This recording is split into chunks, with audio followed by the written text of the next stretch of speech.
Baik, selamat pagi, salam sejahtera. Semoga yang nonton channel ini senantiasa diberikan kesehatan, keberkahan, dan berkelimpahan rezeki. Karena ini yang kita dambakan, harapkan setiap saat. Menarik berbicara manusia dan berbicara pikiran, tidak ada henti-hentinya dan tidak ada habis-habisnya. Yang ingin sampai saat ini, bagaimana dahsyatnya itu pikiran bawah sadar. Manusia menurut Sigmund Freud itu 12% pikiran sadar dan 88% itu pikiran bawah sadar. Bagaimana dahsyatnya pikiran bawah sadar pada manusia. Tugas pikiran sadar adalah ada 4 hal: mengenali, lalu membandingkan, menganalisis, dan memutuskan. Tetapi yang 88% di dalamnya ada belief system, ada persepsi, ada kreativitas, itu pikiran bawah sadar. Ada 5 kondisi yang bisa menembus pikiran bawah sadar. Nah, ini penting untuk bayi, anak-anak remaja, termasuk orang tua, bagaimana membangun pikiran bawah sadar. Kondisi pertama adalah itu kondisi yang bisa menembus pikiran bawah sadar, yaitu tentang figur otoritas. Bagaimana figur otoritas ini mampu menembus pikiran bawah sadar. Contohnya dari guru yang dihormati, orang tua yang disegani, bagaimana ulama, bagaimana para tokoh, dan bagaimana bos di perusahaan. Itu figur otoritas yang mampu menembus sadar menjadi sadar karena pikiran bawah sadar manusia. Yang kedua adalah itu identifikasi kelompok. Bagaimana para remaja ketika bergabung di kelompok tertentu, dia muncul keberaniannya, dia muncul kehebatannya. Bahkan yang negatif, dia mampu untuk medali, mampu untuk berbuat kriminal.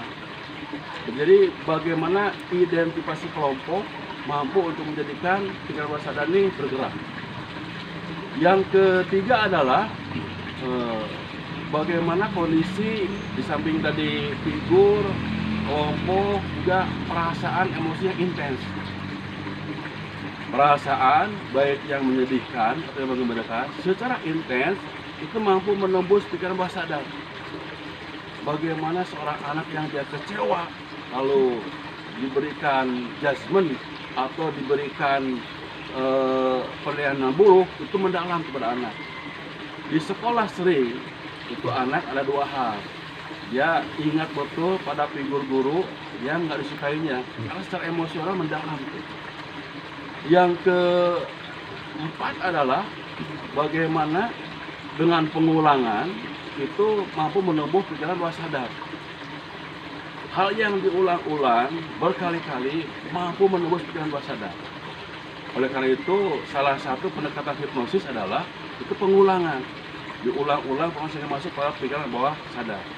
Dan yang terakhir, yang kelima adalah bagaimana pendekatan ahli atau hipnoterapi.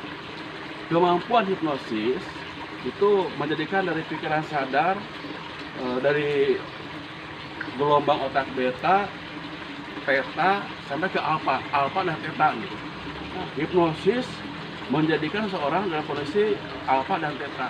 Nah, pendekatan hipnosis menjadikan manusia itu menembus pikiran bawah sadarnya. Oleh karena itu penting sekali, karena kedahsyatannya pikiran bawah sadar luar biasa nih, itu 82%. Sehingga jangan kaget ada orang yang masuk kelas motivasi teriak-teriak, sungguh-sungguh, loncat-loncat. Ketika habis sesi kelas motivasi itu koyok kembali, karena memang ada handling di dalam pribadinya. Seperti kita barangkali sebuah mobil ketika digas itu tidak akan maju ketika rem tangannya nggak dibuka.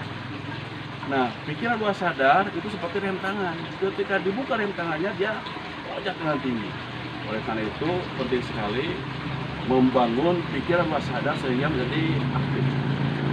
Bagaimana aktivasi dan optimalisasi pikiran bawah sadar untuk meraih kehidupan yang damai, tenang, bahagia, dan sukses. Selamat mencoba.